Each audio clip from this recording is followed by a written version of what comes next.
Assalamualaikum warahmatullahi wabarakatuh. Selamat pagi anak-anak semuanya. Ya, anak-anak kelas 4 yang manis-manis semuanya. Mari kita bertemu kembali pada pertemuan pagi hari ini. Semuanya sehat? Alhamdulillah.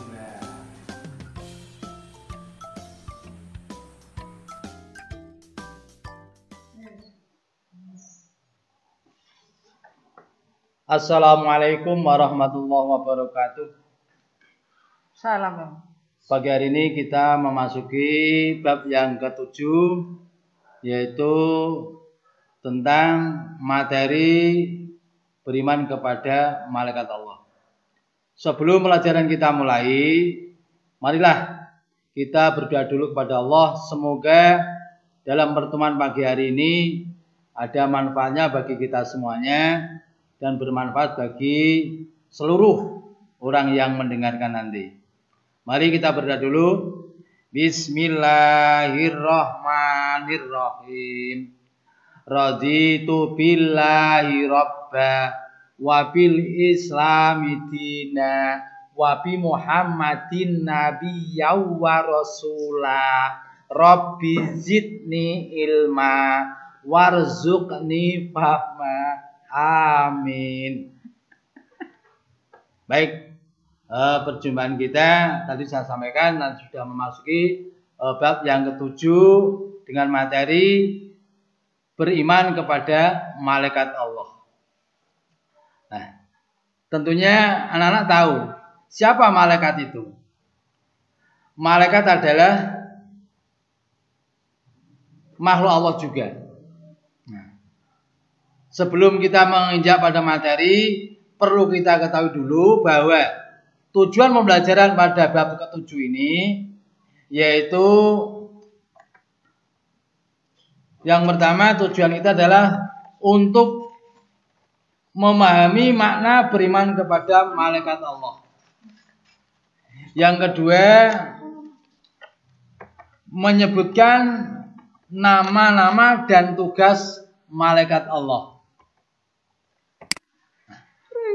Marilah kita membicarakan satu persatu, yaitu memahami makna beriman kepada malaikat Allah. Apa artinya beriman kepada malaikat Allah?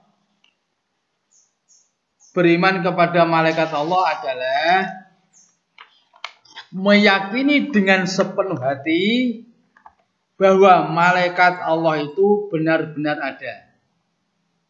Di dalam surat Al-Quran, surat Al-Baqarah ayat 285, di sana disebutkan, A'udzu billahi minasyaitonir rajim. Kullun amana billahi wa malaikatihi wa kutubihi wa rusulih. Yang artinya, semua beriman kepada Allah dan malaikat Allah dan kitab-kitabnya Allah dan utusan Allah. Nah, kalau di dalam Al-Quran sudah dicantumkan, kenapa kita tidak percaya? Mesti harus percaya karena di dalam Al-Quran sudah disebutkan. Ya, tadi sudah saya sampaikan tadi, kita harus yakin dengan adanya malaikat Allah itu pasti ada. Kemudian yang kedua, pengertian yang kedua adalah apakah malaikat itu?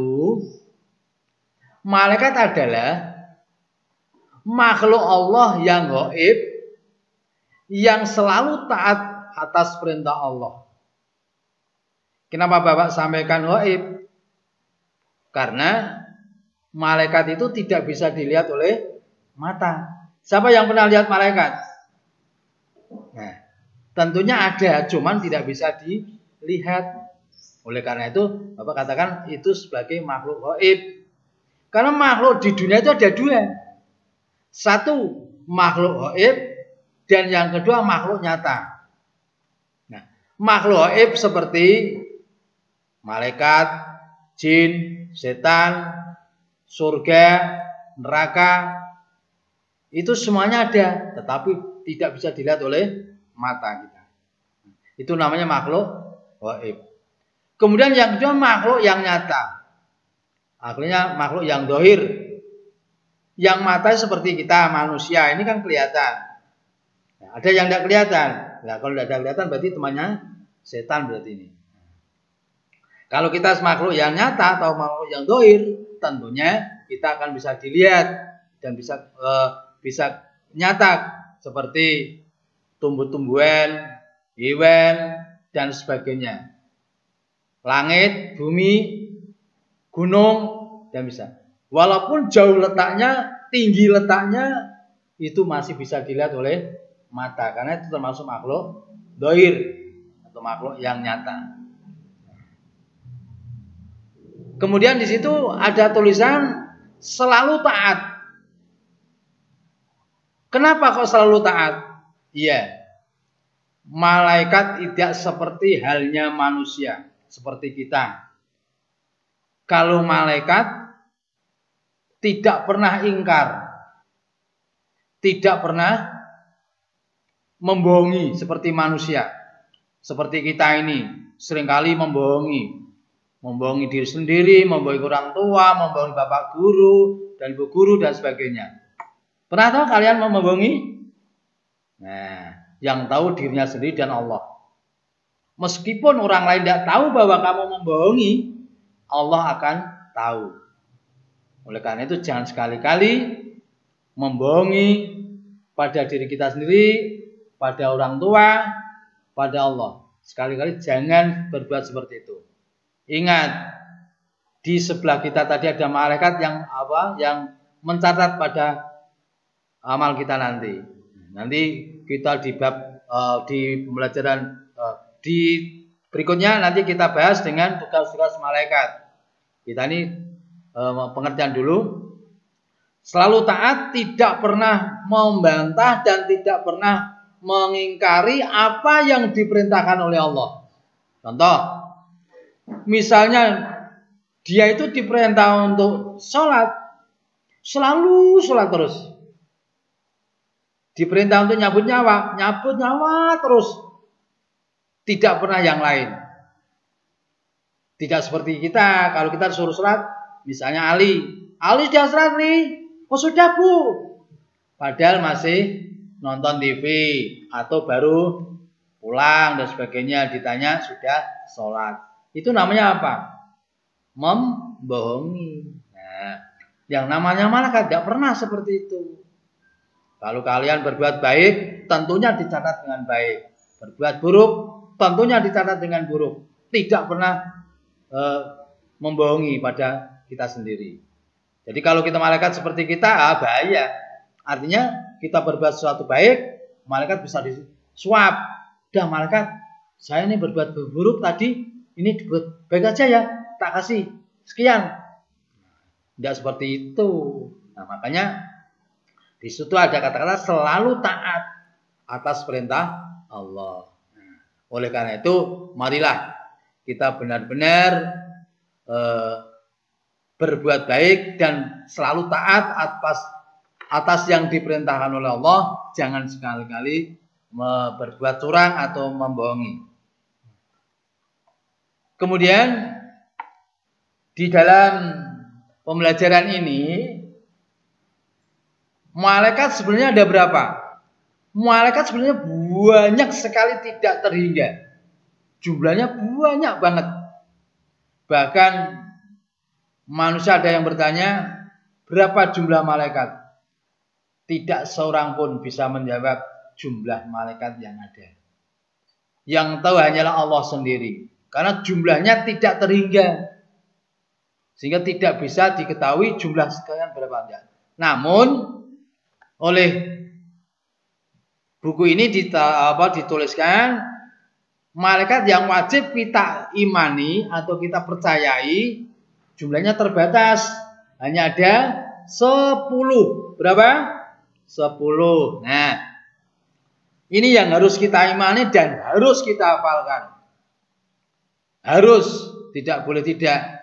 Karena kita sebagai orang yang beriman harus meyakini dan malaikat itu ada, maka 10 nama-nama malaikat ini harus hafal.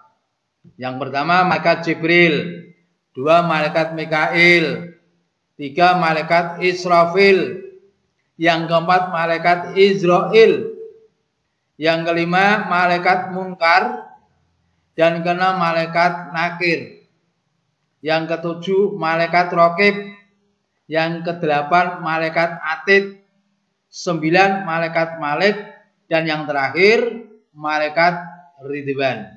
Nah, hanya 10. Ini kalau dibuat nyanyiannya ya bisa. Nah, boleh nyanyi ya? Boleh. Oke. Nyanyiannya sederhana aja. Mudah dan sederhana. Apa tujuannya Bapak? Supaya mudah dihafalkan dan mudah diingat, sehingga akan hafal 10 malaikat ini. Oke, kita mulai nyanyi dengan sederhana ya. Lagunya cukup gampang aja dan lagunya kuno. Lagu kuno tidak apa-apa. Yang penting kita hafal dan tahu ya. 1, 2, 3. Jibril, Mikail, Israfil, Izrail, Munkar dan Nakir, Raqib, Atid, Malik, Ridwan. Jibril, Mikail, Israfil, Izrail, Munkar dan Nakir, Raqib, Atid, Malik, Ridwan. Nah, 10 itu dengan nyanyian itu insya Allah akan mudah diingat dan hafal ya. Jangan sampai tidak hafal, karena kita sudah yakin bahwa malaikat itu ada. Walaupun jumlahnya tidak terhingga, kita tetap disuruh 10 ini harus hafal. Oke, ya. Nah, kemudian tadi Pak Guru sampaikan di awal tadi tugas-tugas malaikat. Nah, 10 malaikat tadi mempunyai tugas masing-masing, tidak akan double. Tidak akan nanti tumpang tindih, tidak. 10 malaikat ini mempunyai tugas satu-satu atau lain-lain. Seperti yang pertama, malaikat Jibril. Tugasnya menyampaikan wahyu. Itu tok. Dia selain itu tidak bisa. Tidak seperti manusia. Kalau manusia misalnya Pak Tukang ya. Pak Tukang bisa tukang kayu, tukang batu, tukang tukang ngecat, itu bisa semuanya. Nyambi-nyambi atau double bisa. Tapi kalau malaikat tidak seperti itu. Lain dengan kita. Karena malaikat itu makhluk yang suci. Tidak seperti kita. Nah, kita banyak bohongnya, kita dosanya. Kalau malaikat tidak ada dosa. Karena makhluk yang suci. Ingat, malaikat tadi diciptakan dari apa? Siapa tahu? Ya, malaikat diciptakan dari nur, cahaya, sehingga suci. Makanya tugasnya cukup satu saja. Tidak seperti manusia. Ini tugasnya hanya menyampaikan wahyu. Setiap ada wahyu, malaikat yang lain tidak tahu. Hanya malaikat Jibril saja. Menyampaikan pada siapa? Pada Nabi Muhammad, seperti menyampaikan Al-Quran, menyampaikan Taurat, Injil, Zabur dan sebagainya, itu malaikat Jibril yang membawanya, sehingga malaikat-malaikat yang lain tidak akan mengetahui dan bahkan juga tidak tahu sama sekali, karena yang tahu hanya malaikat Jibril. Kemudian yang kedua, malaikat Mikail. Tugasnya sama, tidak sama dengan malaikat Jibril. Tugasnya yaitu membagi rezeki. Nah, makanya di dunia ini ada yang kaya, ada yang miskin, ada yang cukup, ada yang kekurangan, ada yang berlebihan, dan sebagainya. Itu Allah sudah menentukan lewat malaikat Izrail. Malaikat siapa?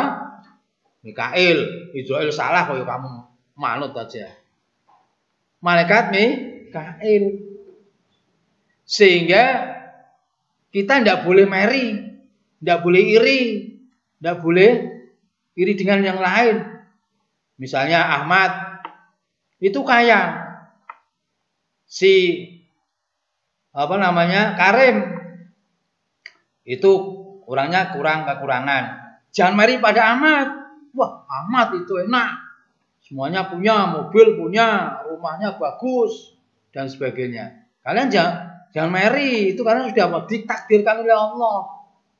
Dan malaikat Mikail itulah yang bagi, yang memberi. Jangan sampai iri. Boleh kita berusaha. Namun kalau kita sudah maksimal kok masih seperti itu, ya kita tawakal pada Allah, serah diri pada Allah. Semuanya itu adalah takdir Allah. Itu. Nah. Kemudian yang ketiga, malaikat Israfil. Malaikat Israfil tugasnya yaitu meniup sangkakala atau trompet. Besok di hari kiamat, malaikat Israfil ini 2 kali niupnya. Tiupan yang pertama itu ketika mau kiamat itu datang. Menjelang kiamat datang, trompet itu sudah ditiup. Buanternya dengan suara dibandingkan dunia tidak ada yang bandingi. Buanternya, kerasnya, wah. Kalau trompetnya polisi, tit, itu udah apa itu. Nah, kalau peluitnya polisi kan hanya sekitarnya yang dengar. Tapi kalau trompetnya malaikat ini, wah, seluruh dunia menembus kemana-mana, semuanya akan dengar. Satu tiupan. Menunjukkan bahwa hari itu sudah hari kiamat. Artinya dunia sudah habis, berakhir. Semua makhluk akan habis, akan berakhir. Semua yang ada di dunia ini termasuk makhluk. Jadi selain Allah namanya makhluk. Semua makhluk akan hancur, akan lebur, akan binasa semua. Hanya kecuali Allah. Seperti dalam sifatnya fana. Apa artinya fana? Fana artinya rusak. Semua yang ada di dunia ini adalah mengalami kerusakan. Kecuali pada Allah. Karena Allah memiliki sifat al-baqa, al-baqi. Artinya maha kekal. Allah tidak akan rusak, tidak akan hilang, tidak akan mati. Nah, itulah. Makanya di hari kiamat seperti itu. Jadi tugasnya oleh malaikat siapa tadi? Malaikat Israfil. Nah, nanti niup sangkala. Kemudian kalau semuanya mati, malaikat juga mati, Pak. Semuanya mati.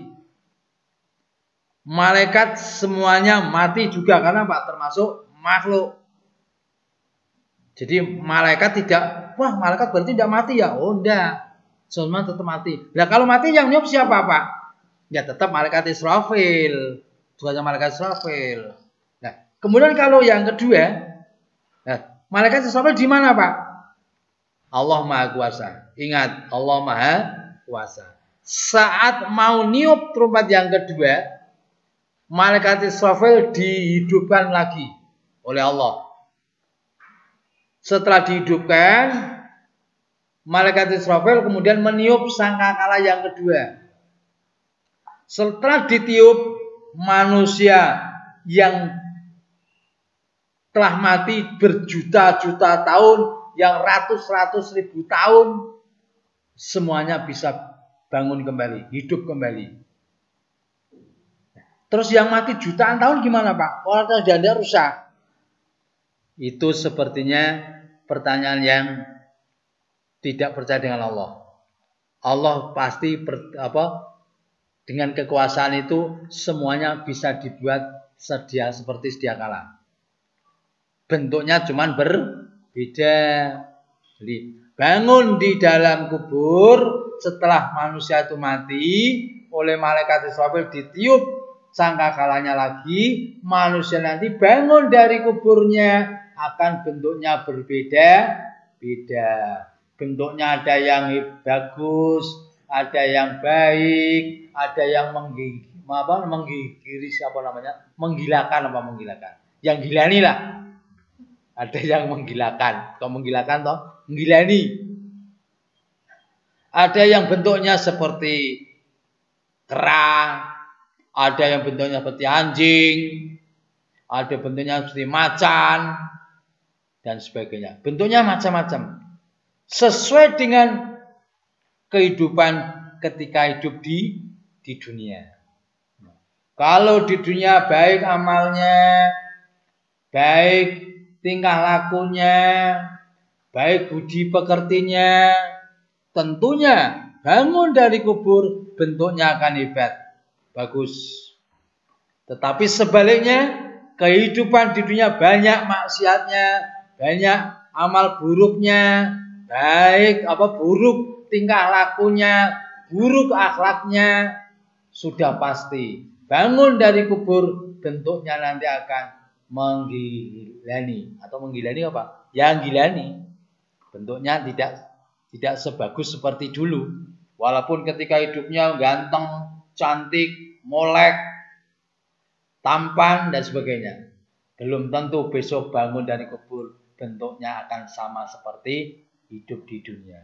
Nah, tadi saya sampaikan itu sesuai dengan amal perbuatannya masing-masing. Nah, itulah tugas malaikat Israfil dengan tiupan yang kedua, namanya Yaumul Ba'ats. Yaumul Ba'ats artinya hari kebangkitan. Hari kebangkitan, hari dibangkitkan. Bangkitnya lagi, hidupnya lagi dengan nunggu trompetnya siapa tadi? Malaikat Israfil dengan tiupan yang kedua. Karena apa? Setelah dibangunkan, malaikat Israfil diperintah oleh Allah, Israfil, tiup kembali sangkakalamu. Nah, ditiup, akhirnya manusia terjudul seperti tanaman yang setelah hujan, lama tidak hujan, ada hujan, terus tanaman itu rumput-rumput tumbuh di atas tanah seperti itu bentuknya. Baik, kita lanjutkan dengan tugas malaikat yang berikutnya, yaitu malaikat yang keempat, itu malaikat Israel. Nah, ini yang paling memedinkan ini. Memedinkan apa? Yang menakutkan.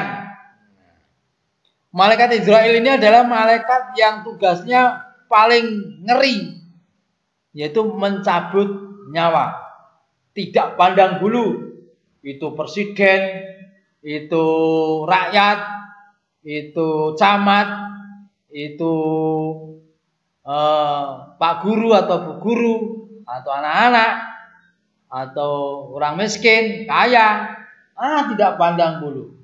Kalau sudah saatnya jatuh temponya, pas hari itu dicabut, ya cabut. Tidak, wah itu misalnya Pak Presiden, wah tunggu dulu ya, saya masih memimpin negara, ini belum selesai, saya masih kasih kesempatan 2 tahun lagi ya. Wah, nggak bisa. Tidak seperti kita ini, kalau kita ini misalnya menawar, misalnya masih bisa kalau hidup di dunia. Tapi dengan urusan malaikat Israel, tidak bisa ditawar. Dalam Al-Quran di sana disebutkan juga banyak ditentukan. Idza ajalhum la yastakhiruna sa'atan wa la yastaqdimun. Artinya, jika tiba ajalnya, jika tiba saatnya sudah sampai waktunya, tidak bisa ditunda 1 menit pun atau diajukan 1 menit pun tidak bisa. Diajukan tidak bisa, ditunda tidak bisa. Pas itunya ya pas sudah suratan Allah, ditakdirkan Allah. Misalnya si Bakrun misalnya ya. Misalnya Bakrun usianya ditakdirkan 70 tahun atau ditakdirkan 17 tahun. Ya 17 tahun itu sudah. Tidak bisa ditunda 1 hari, misalnya 17 tahun tuh lebih 1 hari, tidak bisa. 17 tahun ya pas. Tidak bisa ditunda-tunda lagi. Karena apa? Sudah menurut suratan. Sudah menurut takdirnya. Sehingga tidak bisa ditawar kembali. Itu tugasnya malaikat Israel. Nah, malaikat Israel ini nama lainnya adalah malaikat Zabaniyah. Daya malaikat yang ditakuti ini malaikat Israel. Karena apa? Mencabut nyawa tanpa pandang bulu, tanpa jak kompromi, tidak bisa.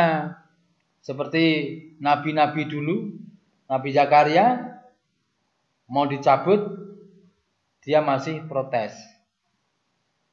Israel, saya jangan cabut dulu. Apa kata Israel? Tidak tahu, dibantah tidak tahu, ngerti tidak, bahasanya tidak ngerti. Langsung menghadap Allah. Ya Allah, ini hambamu ini dicabut, tidak mau ya Allah. Langsung tangan malaikat Israel dikasih tulisan. Dengan tulisan oleh perintah Allah dan dikasih tanda-tanda kalau kenikmatan di surga seperti ini. Dengan ditunjukkan seperti itu, dia sudah tidak berani membantah lagi.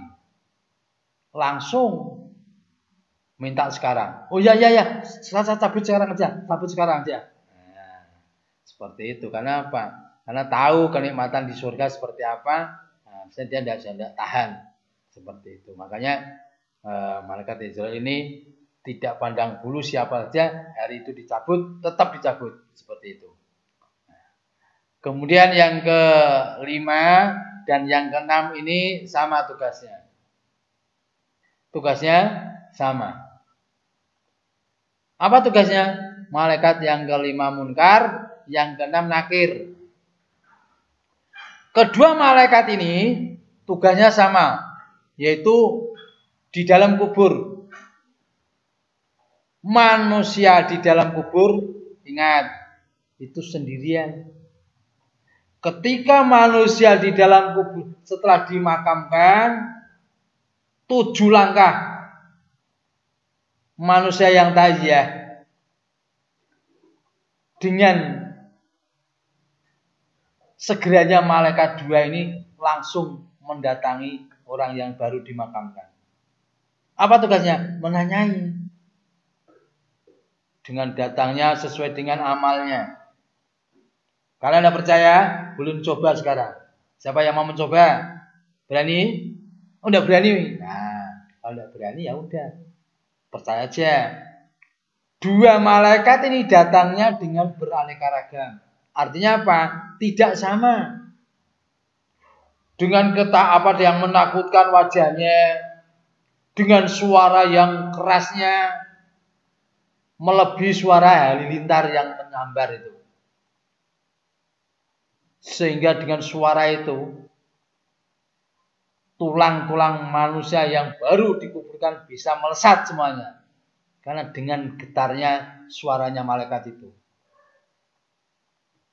Sehingga malaikat ini sangat menakutkan. Tetapi kalau anak-anak nanti ahlinya ahli baik, ahlinya ahli dapat nikmat kubur, insya Allah malaikat dengan halus, dengan ramah, dengan enak, datangnya dengan salam. Assalamualaikum ya, misalnya Pak Gofar.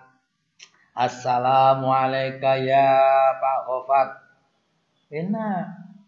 Tetapi kalau anak-anak yang masuk di dalam itu orangnya banyak maksiat, banyak keburukannya, jangan tanya.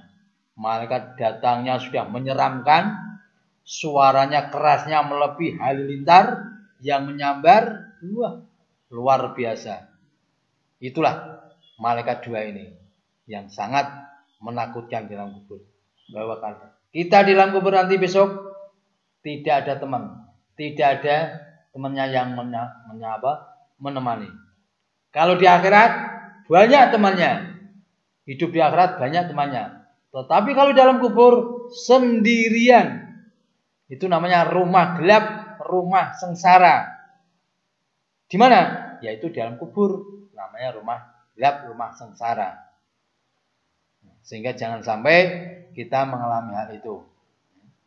Makanya di dalam dunia masih kita ada kesempatan, beramallah, berbuatlah dengan kebaikan, sehingga akan kita peroleh di dalam kubur besok. Mudah-mudahan 2 malaikat ini dengan mendatangi dengan yang ramah, dengan yang enak, sehingga akan bersahabat dengan kita. Kalau bersahabat tentunya kan enak.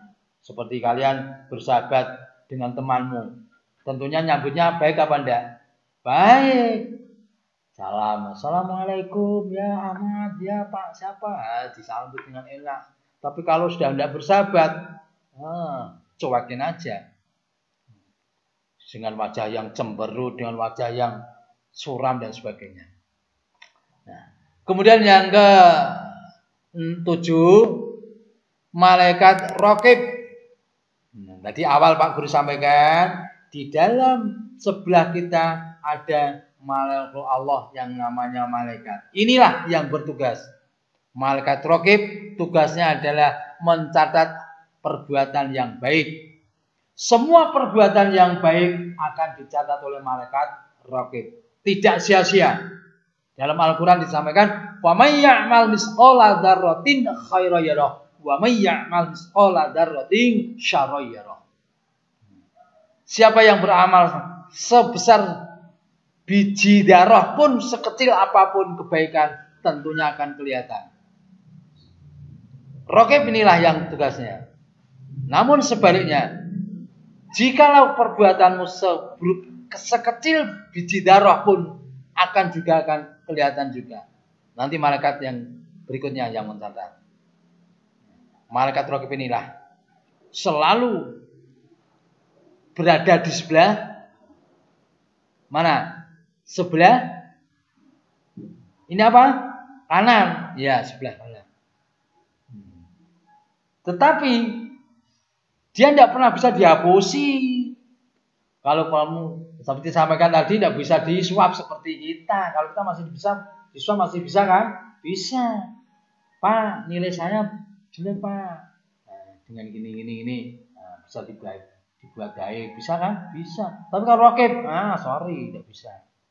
Jangan harap seperti manusia. Kalau raqib, baik ya baik. Buruk ya sudah tahu. Dan tidak tugas saya. Jadi selalu berbuat baik. Raqib kanan ini yang akan berbicara. Kanan ini yang akan menyaksikan. Sebelah kanan ini nanti yang yang menyatakan. Jangan lain-lain. Sebelah kanan ini tidak berbuat baik. Jangan sampai kita berbuat yang tidak baik. Nanti malaikat raqib tidak kerja nanti. Tidak kerja. Kalau kita berbuat buruk terus, nah, dia kan tidak mau nulis, tidak mau nyatat. Siapa tugasnya nanti? Malaikat berikutnya, yaitu malaikat atid. Ini tugasnya oleh malaikat atid mencatat perbuatan yang buruk, kebalikan dari malaikat raqib. Berada di mana, Pak? Berada di sebelah kiri. Jadi kita ini selalu diawasi dua oleh makhluk Allah yang tidak kelihatan. Siapa tadi? Raqib dan atid. Selalu mengawasi kita. Selalu mencatat amal kita. Makanya tadi sampaikan, wa may ya'mal misqala dzarratin syarran yarah. Ini atid yang menulis. Makanya jangan sekali-kali berbuat sekecil apapun terus didiamkan aja. Ngelenggemai. Alah kecil Pak, tidak apa-apa. Besok kan hilang sendiri. Oh, tidak bisa. Kecil, numpuk, akhirnya jadi besar.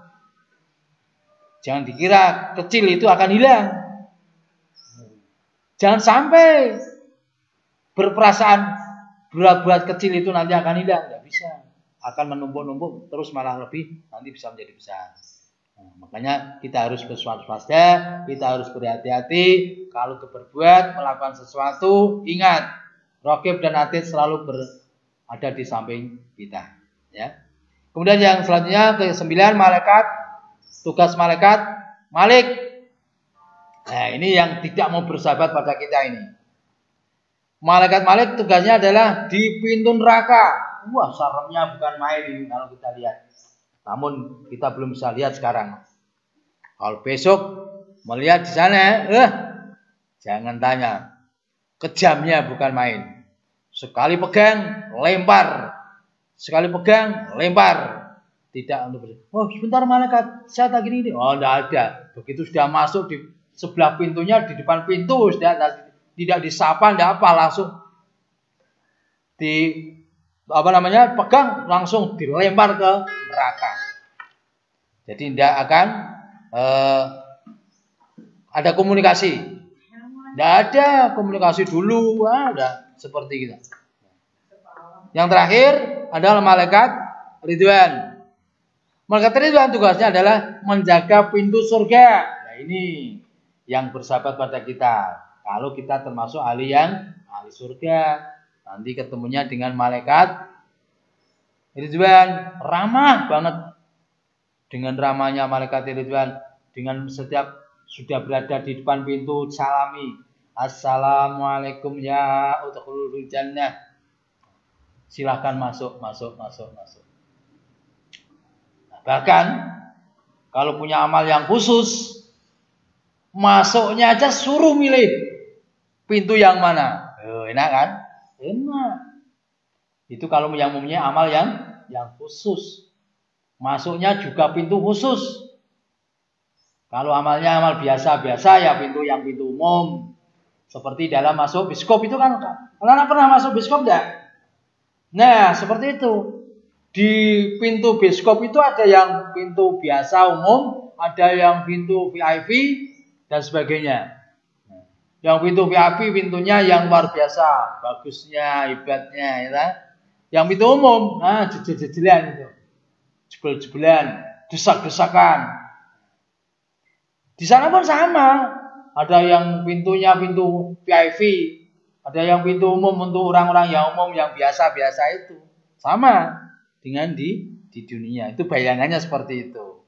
Kalau anak-anak bisa membayangkan di bioskop itu atau di antrian itu, kalau yang di VIP tempatnya lebih enak, nyaman, santai dan sebagainya. Nah, kalau yang tempatnya umum, wah, beberapa bareng, nah itu berdesak-desakan seperti itu. Dengan disambut oleh malaikat Ridwan. Dengan 10 malaikat ini, marilah anak-anak, kita semakin yakin, semakin mantap untuk berbuat baik kepada sesama, beribadah pada Allah, semakin dekat dengan Allah. Tujuan seperti itu. Jangan sampai kita hanya kenal, tahu malaikat 10, namun kita biasa saja. Berbuat buruk biasa saja. Berbuat maksiat biasa saja. Nah, berarti belum hafal malaikat ini berarti. Ingat tadi ada siapa? Atid ya di sini nanti akan melaporkan pada Allah. Makanya setiap hari Senin, hari Kamis Rasulullah berpuasa. Mengapa berpuasa hari Kamis Rasulullah? Ini setiap hari Kamis malam Jumat, malaikat 2 ini melaporkan hasilnya kepada Allah. Misalnya Bakrun itu selama 1 minggu ditulis amalnya berapa oleh malaikat Raqib, setiap malam Jumat dilaporkan pada Allah. Makanya kalau bisa Kemisnya siang itu puasa. Karena untuk apa? Untuk memperbaiki supaya ada amal baik, agar yang dilaporkan oleh malaikat Raqib itu kebaikan. Itulah. Oleh anak-anak itu, makanya semakin dekat dengan Allah, semakin tekun beribadah kepada Allah, agar kita itu nanti termasuk ahli jannah, termasuk ahli surga, mendapatkan kenikmatan dari Allah Subhanahu wa taala. Ya, demikian anak perjumpaan pada pagi hari ini. Kita cukup dulu, kita teruskan pada pembelajaran berikutnya. Terima kasih.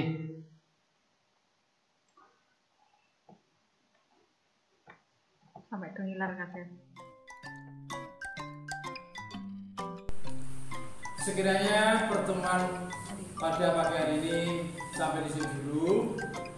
Untuk itu kita akhiri dengan baca tahmid bersama-sama agar pertemuan kita ada berkahnya. Yuk, mari kita baca bersama. Alhamdulillahirabbil alamin. Assalamualaikum warahmatullahi wabarakatuh.